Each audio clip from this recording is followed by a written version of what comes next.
Hey, my peeps, it is the Goose Man coming back at you with an interesting conversation with Richard Martin, a fellow Panzer Corps fanatic like myself, who's done some deep diving into this great game and has some wonderful ideas on how exactly to set it up to make ultimate playthrough possible.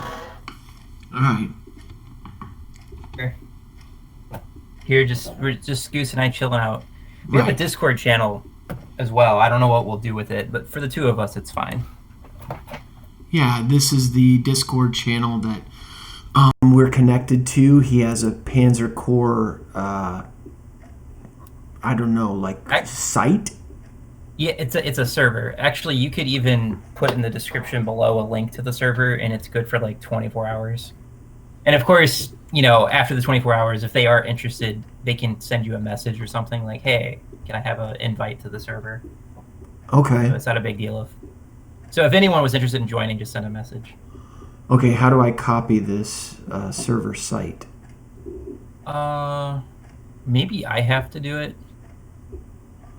Oh, I'll tell you what. When I post this, I'm probably going to post it on Monday or Tuesday of this week, and then just add it to the like a comment.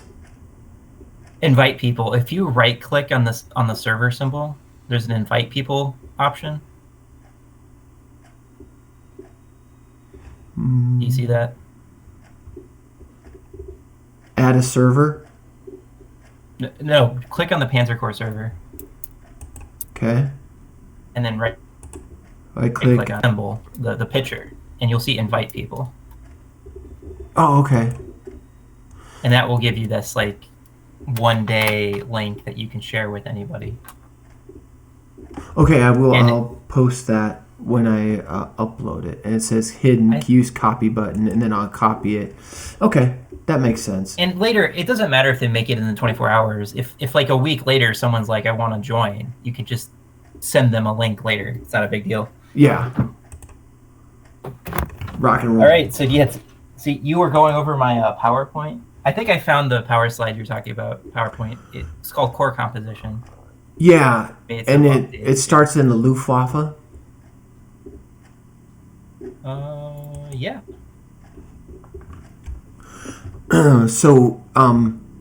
Yeah, that's right. Okay, so let's... Yeah, 20... I was suggesting 20 Luftwaffe units in total.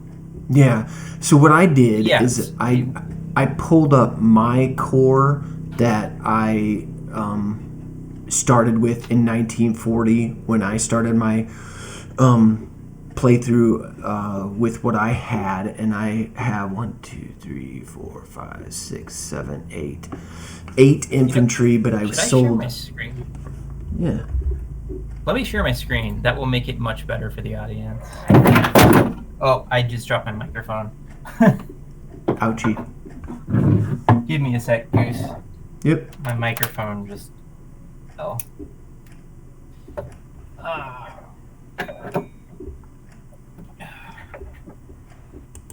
So if I were to just share, why are you not? Oh, hang on, entire screen. So can you see my screen now? I think so. That way they can see it. Turn on Make camera. sure that you can see it so they can see it. I've put my screen up. I've shared my screen with you. I think I see it, but how do I make it big? Pop out? Yeah, there's a bot. Yeah, pop out. That should do it. So now you should see you can see my screen. Yep, now we're good. That way, when we're talking about what we see, they can also see what we're talking about. Right. Yeah, so we have the Luftwaffe. So when I started... You were going over what you had. Yeah, when I started in 1940, I obviously did not have this in mind for my core composition, and I only had 2 Hinkles at that point and a fighter bomber, which you would have never... Well, except for Lent. Would you have kept him as a fighter bomber in 1940? Yeah, I think so. You need some extra firepower in the air because like you have a lot of scenarios with planes, and you have limited core slots. So you're bringing one or two anti-aircraft units in 1940, and you have the problem that they're not that experienced. So how do you kill the Air Force? You need a little extra punch, I would say. And Lint has that extra punch. Yeah, I'm in total agreement with you there.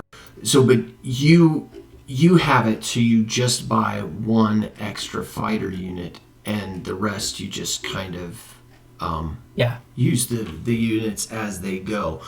I would say I understand where you're coming from, because once you get the hero units, you just want to focus on building them up.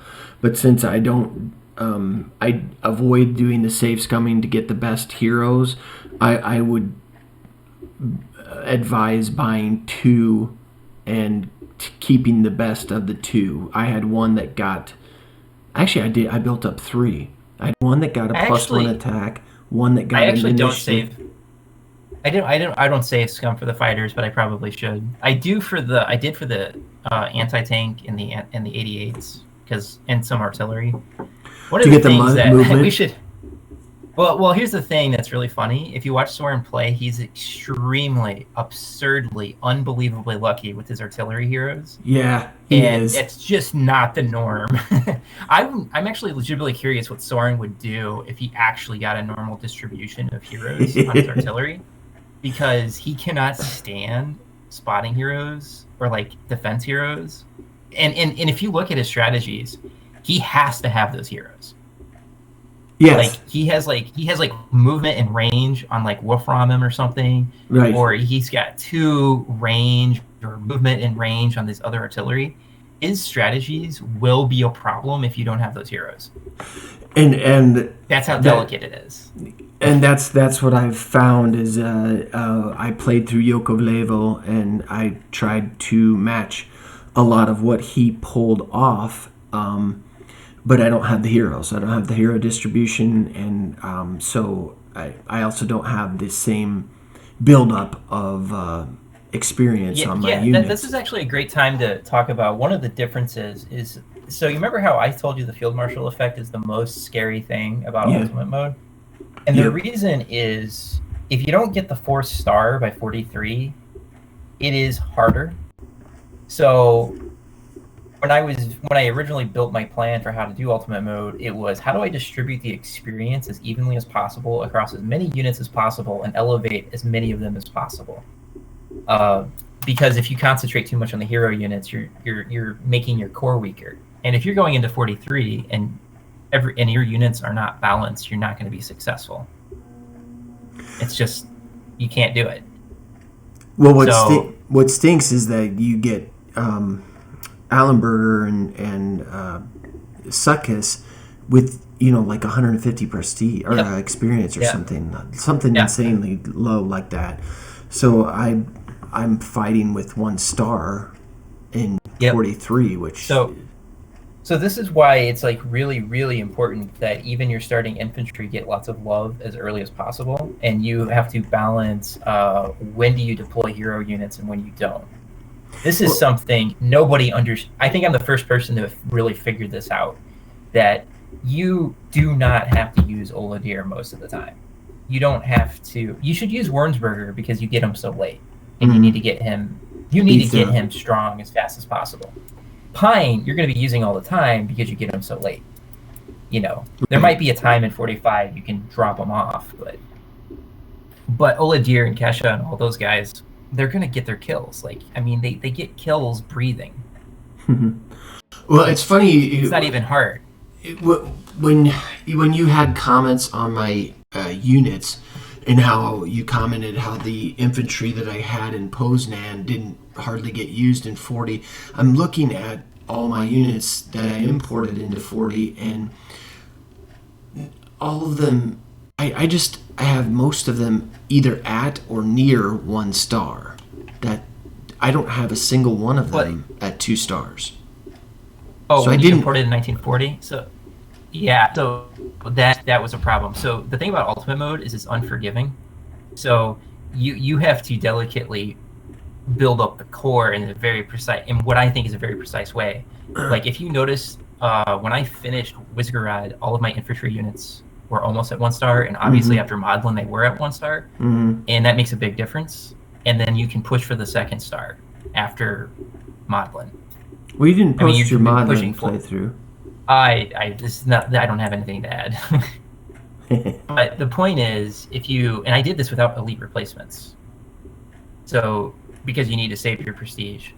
So you have to distribute your units and use them a lot. Like those beginning units that you get, you have to kill a lot. You have to do whatever it takes to scrape together experience.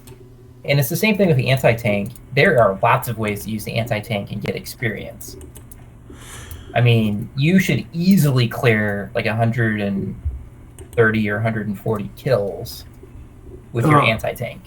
I'm looking at him, and I have 70 kills and 198 prestige. I'm sorry, I mean experience. 198 experience on my with what? On the 3.7 centimeter pack. At the end of 1939. Yeah, I feel pretty good. Low. Well, that's actually not that great. So actually, I didn't show a great example either because my pack took damage, which isn't really supposed to happen. But you can get them to 2 stars, and probably be pushing. Depending on some RNG, you could be pushing 150 kills. And it's not even like a huge stretch. When you get to Norway, though, you kind of set aside the pack because you're going to get a Panzerjäger because you need to work on those right away. Well, you could push 200 kills on the Toad anti-tank if you were determined. But it's not a good idea because you need to get the other anti-tanks. So the thing is, in 39, I stated that is the time to get your anti-tank to 2 stars. The Toad anti-tank. And there's ways to do this, not so much in the first 2 scenarios, but you can get some good experience at WADs because you can just park your anti-tank in front of a tank and just pound away. And you can get great experience at Piatek. And Wizgarad is another scenario you can just wail away with the anti-tank. In Modlin, there's opportunities. So how many units in Modlin would you have had to import into your core in? Because where are you at again? You're in. I'm at Warsaw. Okay. I have weaker units, and I'm trying to find a way to make it work. But Warsaw is just a frustrating. I find it to be the hardest scenario. And really, not Spoils of War. Oh, I've solved Spoils of War. Right, I mean, but that's been trivialized at this point. Yeah, I mean, it's crazy. Can you believe the time when Bricata was the first person to break that map on Manstein? Right. And that was a great achievement. And then I've gotten it to the point where it's trivial in ultimate mode. Like, what has happened? Well, I just rewatched his playthrough of what is it, Albert Canal, and he didn't get a decisive on that one. And the Hague, nobody's gotten a decisive on the Hague. No, yeah, no. Are you talking about Soren or Bricata? I'm talking about Bricata and you and I. I got a decisive. I showed a decisive at Albert Canal. You did? You broke that map. You missed it? Yeah, I used Soren's methods. Oh, I have to check. Not only I broke the map and I got some extra prestige. I probably could have gotten more prestige with. I think there's some RNG components about how much prestige I can get. I only had to reload once because I didn't realize that my path was blocked with Oladir. So the trick is you go north with Oladir and then sneak in at the right turn to block the last hex. So they're not able to build up the. Yeah. So you have to move Oladir in this very specific way. Like you have to wait because there's this counterattack, and you have to clean that up, and then Oladir sneaks through. Did you make Oladir has to kill? I have a video. I know. I have to check it out again. So did you make the path to the I forget what it is, that southern city that's off in the far left? It's You can practically get the free. prestige there. Yeah, I think I got some of that prestige. I think I got all of that except for the 2 objectives. But there's probably ways to make minor tweaks to my approach. Yeah, I got a lot of prestige on that map. Yeah, it's a diverse map and one of the It's funner. actually been solved. To Soren's credit, I mean, he basically solved it. Uh, But what I did is I accelerated it. right, 'cause that's what you have to do when you watch Soren. You figure out what he Yep. does, and then you push it to the envelope. And what's really tricky, especially in the beginning, is my units are not as experienced as his units. Right, So right. I have to do all kinds of shenanigans. I don't even have the same heroes necessarily. So you have to do tons of shenanigans to mimic what he did in a different way, which is actually a lot of work. So I broke the Spoils of War map without using 38 Ts. Well, I had Kesha, but I didn't. I had the Panzer 1A, and I broke that map because I didn't want to spend the prestige on a 38T that's going to get upgraded to a Panzer 4. That's how cheap I am. So I found a way to make the Panzer 1A work on that map. You mean 1A or 1B? I had a 1A. I didn't even upgrade it to the 1B. I thought the 16 prestige wasn't worth it. Wow. Yeah, I mean, cheap. it's just imagine you've got this pathetic Panzer 1A kicking butt on that map. But it involved like having a cloudy day on turn 1. You know, that specific mechanism. Because you have to make sure that the Panzer 1 doesn't get attacked unless it's under certain specific circumstances. It's basically a trap unit. Yeah, and it helps you surrender things. So Soren solved the map, but I didn't want to spend the prestige to do what he did. So again, you know, yes, I've kind of broken the map, but Soren laid the groundwork.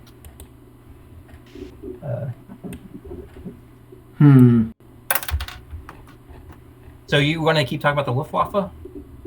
Well, I have the screen up here. So if you're not going to, are you going to save scum your heroes? I mean, like, because okay, so I see what you have. This is the part I wanted to talk about with the fighters.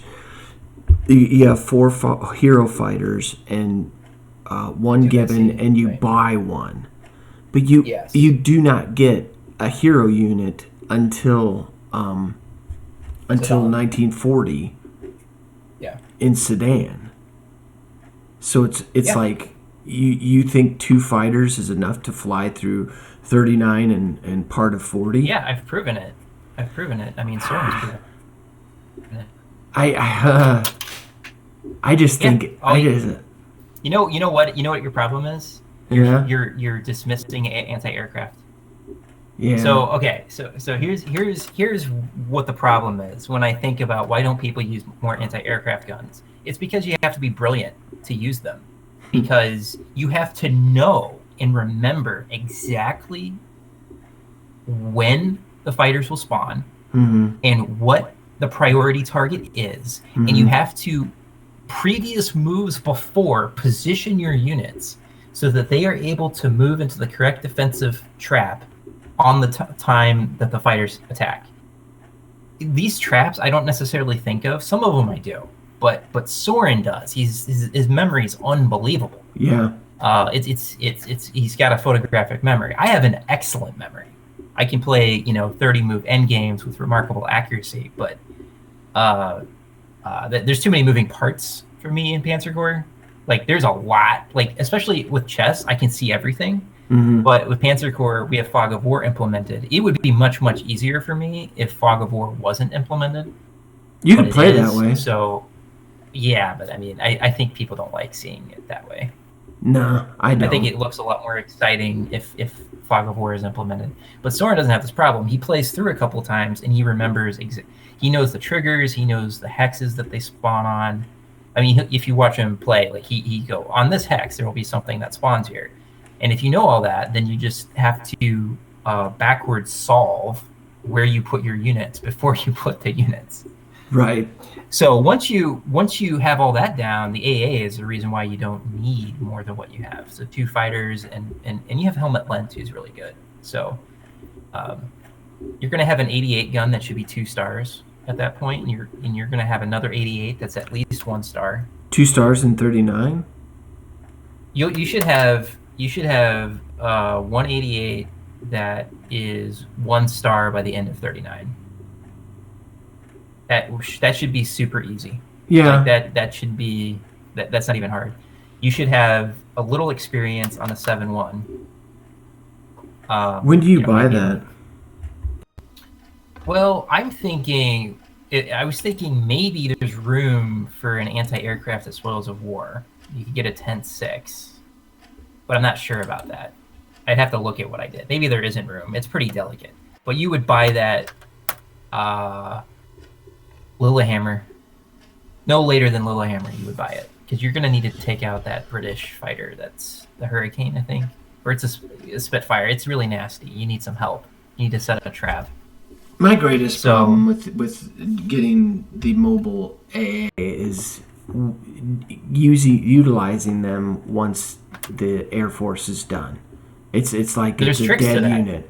I know. I'm the only person that's figured this out. I don't know why I'm the only person. Well, actually, this trick is kind of new because Verkada invented it in a sense, the double artillery trap. Right. But I don't think he used it for anti-aircraft. I was the first person to realize, well, wait a minute. We have these units that have trouble getting experience. Right. They have excellent ground defense. I mean, the 7-1 has excellent ground defense, and so you back them up with some artillery. Sometimes double artillery doesn't stop the combat, and your 7-1 is going to. If it doesn't, sometimes it doesn't stop it. Right. It doesn't stop best it. if it doesn't. 7-1, because you want it to actually attack. So that's the thing, yeah, exactly. And so what ends up happening is the 7-1 destroys things. You're going to have like this mostly suppressed infantry unit, and then it's going to get really badly damaged from the 7-1. And that's a lot of experience, especially with the field marshal effect, where you're basically begging for experience. Right. When you're playing on ultimate mode, you are on your hands and knees crawling through broken glass to get any kind of experience you can get as early as possible. Right. So, that's one of the things I think you're kind of struggling with, is some of your units aren't as experienced because you kind of overemphasized other units. Right. So my core, that last attempt where I made a Sevastopol, it was extremely strong. I didn't have a unit below 3 stars, except for maybe Wernsberger. But he was very close to 3 stars, I think. So imagine all those 3-star infantry at Sevastopol. Many of them even had second heroes at that point. That's insane. The getting heroes. I know we're playing on Monstein difficulty, so it's like you got that 5 extra kills per unit, but because you're playing with Guderian mode, you're not really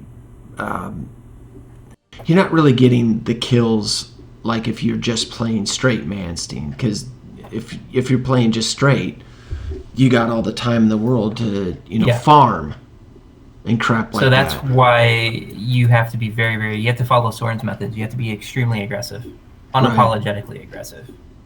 That's tricky though, because early war, this is very, very hard to do. Well, I noticed that he mostly doesn't even do the forced surrender. He mostly just kills them. Yeah, and the reality is, I think that's the correct strategy for many battles. Not necessarily in 39. I think there's like some slick opportunities to get beautiful surrenders and rack up prestige. Mm-hmm. You've shown that. Yeah. Those. You've done brilliantly. Like a lot of prestige. Mm-hmm. Like I can't believe how much prestige is just sitting there, and it's not even like it's intellectually challenging exercise. It's just you just need to be aware that's the hex and that's the strategy. Like anybody could do this, essentially. Mm-hmm. And it's like, oh my god, I'm getting like all this extra prestige, and it kind of helps you buy those powerful units earlier as well. So he doesn't do surrenders unless it's helping collapse a pocket. Then he does those all the time. Like, if you look at his Kursk battles, he's constantly forcing surrenders. So do you think... Because there's just... Once you enter the 1940 scenarios, do you think that each map can be broken? What point do you think the maps are just waiting to get broken? I mean, the only ones that haven't been broken are the Hague, Sedan, and Marginal Line, right? I thought Sedan was broken. No. It wasn't? Brigada didn't get it decisive. No. I don't think it can be broken. I mean, I think that maybe you can sneak a couple major objectives. I don't see any way to break it because the Air Force has spotting, the cavalry has spotting. There are ways you could sneak paratroopers in the back, but I always ask myself, well, okay, I take those 2 back objectives, but then what? You have to prevent the... I've done it on Manstein. I've done it on Manstein, and what happens is the units that are in the backfield come towards you and decimate you. And you're going to have even less experience at that point. So I think it's just utterly impossible. What about like, you think the Hague? I think you said that you think the Hague can be broken. Yeah, I accidentally discovered. I don't know if I mentioned it when I did the Hague replay last time. I discovered that if you concentrate and flank along the coast, you can kind of like clear a path and maybe sneak Oladir next to that final objective. I would need Soren level precision. I would have to have Soren actually try it.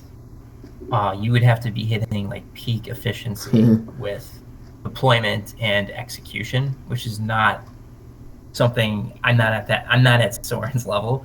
But I think if I pointed out that maybe Oladir can sneak in back there, you just have to clear out the anti-tank.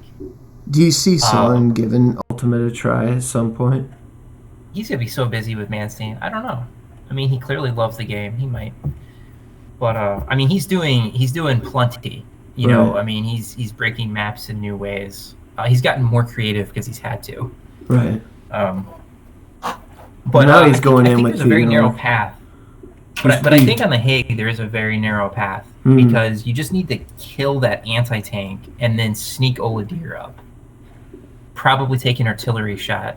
I'm not entirely. You'd probably have to find you'd have to somehow get another unit more vulnerable than Oladir, so the artillery would take a shot at it. That way Oladir doesn't get damaged. And I've already shown you can take the northern objective with no problem.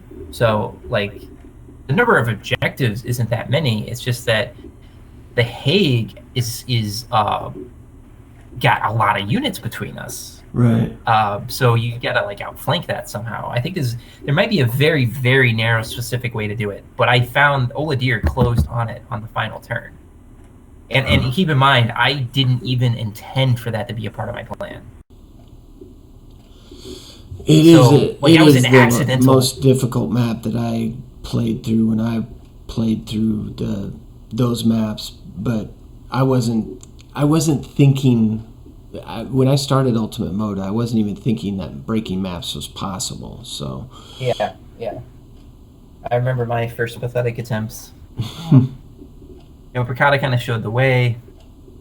He showed that being more aggressive paid off. He showed that you can move very aggressively. Once you start studying the maps and you see what are passive units, that helps a lot. Right. Even though, as the years go on, all of those tricks disappear. They don't play nice anymore. So yeah, 2 fighters works. You just need to know the traps. Some of them are pretty easy to remember. So, I mean, one thing I recommend for Ultimate Mode players is you could have a second screen and have Soren just displaying his layout. And then you might need another screen to look at how I display the layout, or Goose, depending on which map we're talking about. Soren, he plays with at least 2 bot fighters. Yeah. Right. Yeah, until Sedan, and then he gets Bear. You can do it. He has 5, like where I'm at in 43. He has 5 fighters deployed. Yeah. And so you need it. Right, but that's The one that you are awarded started with, the one that you bought. Oh, okay. No, I guess the one that you bought, and then the three fighters that are hero. And by the way, this also proves decisively you need 4 AA guns, because I believe he had 4. Yeah. And he completely decimated the Air Force. I think it was. I'm doing it with 3. I bought one for Orel, a fourth mobile AA, and I regretted it. It just. Oh, okay. That was your mistake. You cannot go into Oral with a 0-star 7-2. So I just don't like if you watch them. my playthrough, so if you watch, even Soren isn't as good with them as I am, at least initially. Yeah. Where I buy one at Lillehammer, and I think I buy another one at Albertkau, and I rotate them. And then I farm at Reims, so that's another key part of my plan, is ton of experience that you can get with your AA there.